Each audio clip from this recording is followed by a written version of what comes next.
Grabe. Sobrang lakas po ng ulan mga kalingap. Grabe. Kain muna tayo. Gutom na ako. Patabasan na ang ating katawan.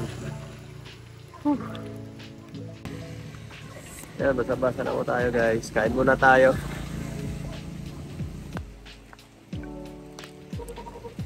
Bakit? Oh, grabe. Sobrang lakas ng ulan ngayon, ano? At wala pa tayong pagkain. Wala pa tayong kinakain.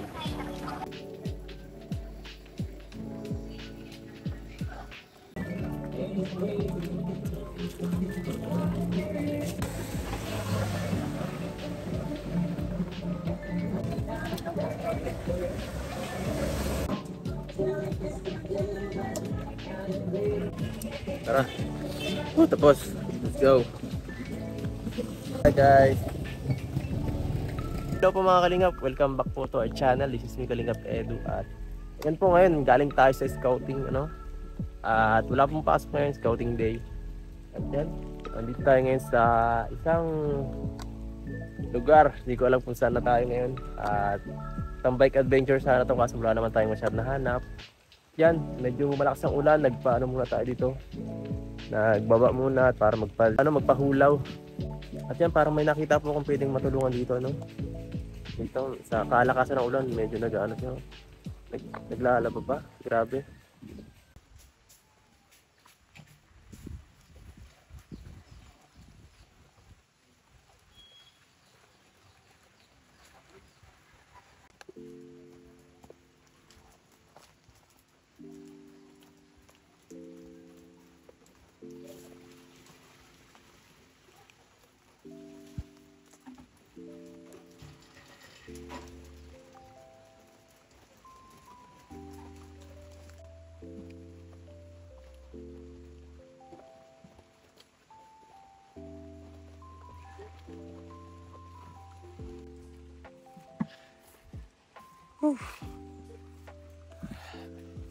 Hello po ate. Hello, kamusta? Wow, ang ganda naman ni ate. Grabe, ang dami mong labahan ah. Isang linggo. Ate, bakit ka naglalaba ka ulan-ulan? Sabado. Anong ano mo? High school ka pa lang? Nasaan si ano mo? Bakit? Nasaan ang mga magulang mo? Manila po kayo. Nasa Maynila si mama mo. Dito kayo sa lugar. Layo ng lugar ninyo dito. Megit na tiyempong kitang nakita dito. Lagi po wala. Palagi ako dito nag-i-stroll sa lugar na to. Ngayon lang kita dito napansin. Layo dito. Bundok na to. Sa bundok, bihira dito ang makakita ng diwata. Diwata. Grabe kahit. Anong pangalan mo nga pala? Maiba. Si Jovi. Si Jovi. Walang pinipili si Jovi na panahon. Kahit anong oras. Baka po dito ay matuloy bukas ay may pasok na sa linis. Siya nga Tama yan, mas maigi, mas maagap kaysa malate, matuyo. Tama yan. Si Jovi. Anong grade mo na, Jovi? Grade 10 po. Grade 10. Kaya ikaw naglalaban na sa sarili mong damit. Wala naman maglalaba para sa'yo. Sa amin po po lahat. Ha? Sa amin po lahat.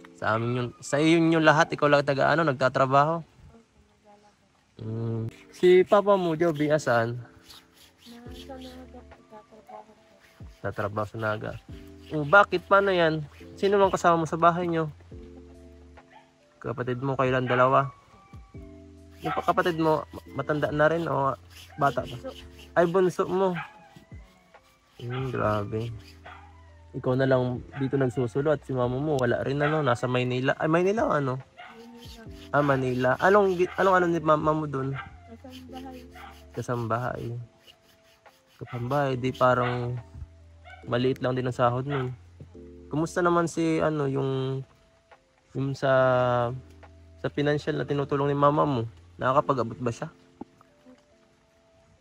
nakakapag-abot ng buwanan o lingguhan? Linggo po, naabot ko lang sa pampigan, pangbaon po. Mga 1,000 ganyan. Ay, 1,000 lang. Kahit ganun, sa ngayong sitwasyon, maliit pa yun ah. mahirap po ano. Pinagkakasya nyo yung 1,000 sa baon nyo, sa pagkain nyo, ganun. Yung 500 po, baon po namin ng kapatid ko. Isa yun. Parang pamasahe lang yun. Pag ganun. Ayun. Pero kahit na, makain ka pa ng tanghalian, snack pa. Tapos may mga projects pa. Paano pag may umaabot na may mga projects at mga gastusin sa paaralan?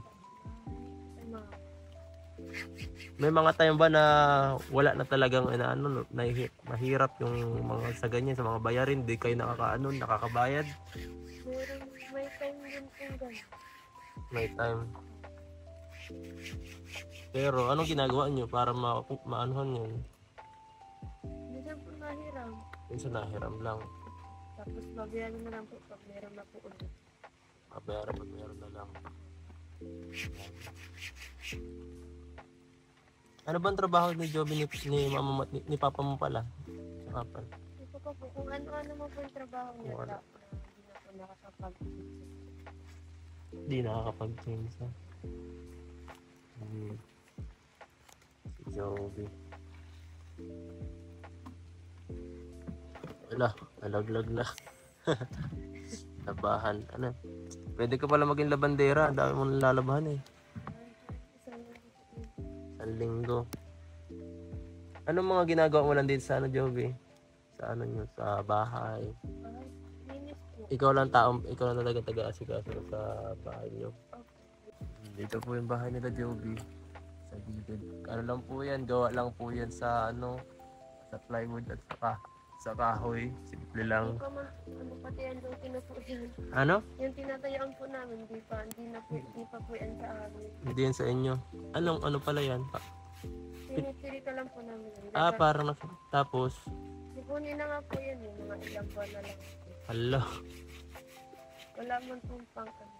Paano yan? Pag nangyari, pinalis na kayo. Saan na kayo matira? Manila po. Maynila. Wala, ang hirap naman ang ganun. Di pa nga tapos yung baka di ka umabot yan sa mo pag eskwela. Tapos ganyan maalis. Mahihirapan ka niyan. Lalo kang matataranta ka niya sa eskwela pag ganun. Oo na po din po mag-transfer. Mahihirapan ka talaga niyan. Delikado. Ay di paano yan pag nag-ano ka, naapektuhan ka ba sa mga ganong Na ano po? naapektuhan ka ng mga nag-iisip ka na hala. Ganito pala baka tayo makapaalis tapos may mga ganito pang gawain, nahihirapan ka ba na gano'n? Anong ginagawa mo pag ba makatulong or mga ginagawa mo para Magawa ako po paraan. gaya ng Ganun po pag wala pong pang po rin po bahay, mahiram po ako.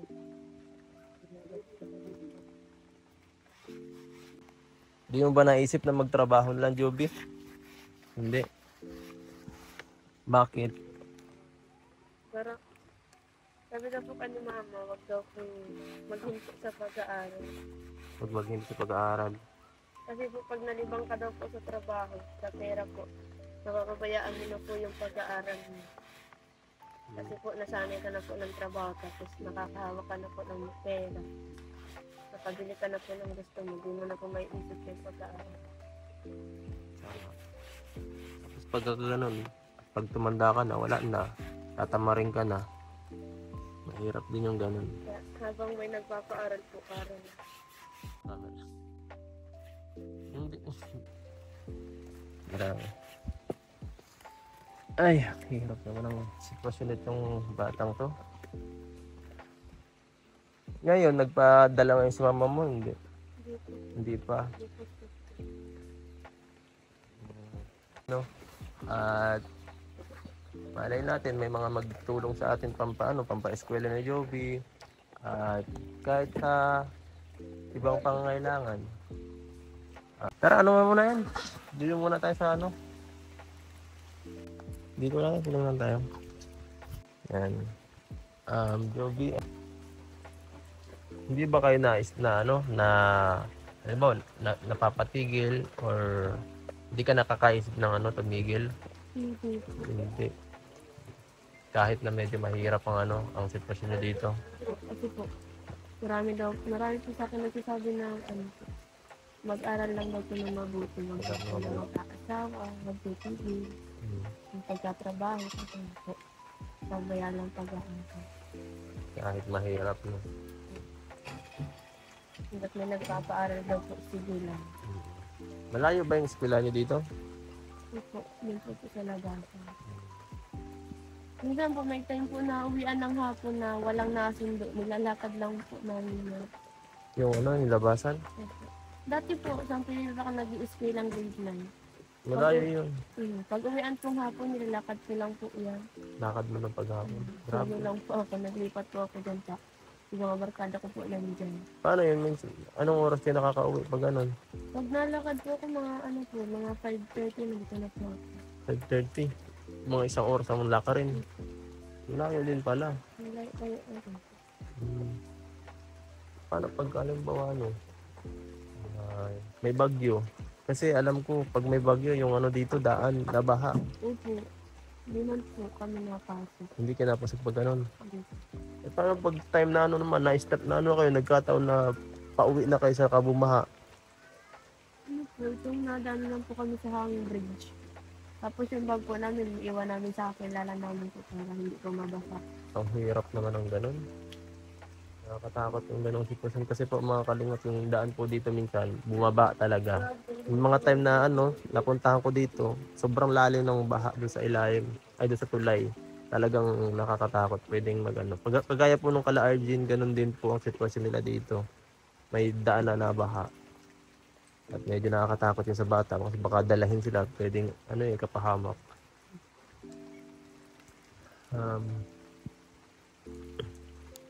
Ano ba ano? May ano pa yung sa mama mo, 'di ba nasa Manila. Hindi ka inano ka ba ni mama mo na, ay anak dito ka na lang muna sa ano sa akin para mag-aral ka na lang dito sa Maynila. Meron po kami pero ano po, yan po ako nagsama. Bakit? Kasi po, ano po, nung dito na po ako, bawal na po maglipat. Mas gusto mo dito kaysa doon? Masaka, na naman po ay, ang hirap man pong kumilala ng bagong mga barkada tapos bagong eskwelahan. Sa bagay, pwede ka rin pating ano, pagka ano, pwede kang mapunta sa mga ano, barkada, mahirap na rin yun. Mas maigi dito at kilala mo ng mga kakilala mo. Ano, Jovi, kilala mo ba, ano, kilala mo kami? Hindi. Kalingap. Kalingap kami. Kalingap, si Kuya Bal. Kilala mo si Kuya Bal? Opo. May narinig ka? Opo. Anong pagkakaano mo kay Kuya Bal? Pagkakaalam? Mabait po, tapos tumutulong din po. Tumutulong. Mabait po siya, hindi po siya madamot. Yan. Si Kuya Bal, kami yung ano mga kasamahan ni Kuya Bal na tumutulong na ano na tataasan na ano na magtulong din. Hindi man kasing ganda ng tinutulong nila na nagpapabahay. Kami yung natulong din kami kagaya nila. Para sa mga kagaya nyo kasi sila madami na silang ginagawa. At yan. Shout out sa ano kala Kuya Bal, suportahan po natin. Dahil sa kanila nakakatulong tayo no sa mga kagaya nila Jovi. Ano, tulala ka na dyan, Jovi. Ano problema? Marami. Ha? Marami. Marami talaga yan. Marami kang isipin. Grabe, bata-bata mo pa. Nakakaano yan? Nakaka-stress. Ibibigay ako muna sa inyong tulong sa ngayon para makatulong sa inyong pamilya. Sa inyong magkapatid pala na nandito ngayon sa bahay ngayon at sa ngayon ito lang muna magbibigay natin kasi biglaan lang yung nangyari, pagtatagpo natin. Sana maging useful sa iyo ngayon. Ito 2,000 yan. Salamat po. Anong gagawin mo diyan? Bibili bibili pong grocery po. Bibing grocery. Tama. Huwag mo ipapandate yan ha. Hindi Huwag mo ipapandate. Yan. Yan po si Joby. Ay, grabe. Joby, anong masasabi mo? Maraming salamat po. Maraming salamat po kasi po nabigyan niyo po akong tulong. Ngayon po kailangan po talaga namin ng pera. Grabe. Eh, di saktong-sakto pala talaga yung pagbisita natin dito. Eh. Grabe. Parang inano na to ng Diyos na magkatagpo tayo nito ngayon, Joby. Yan.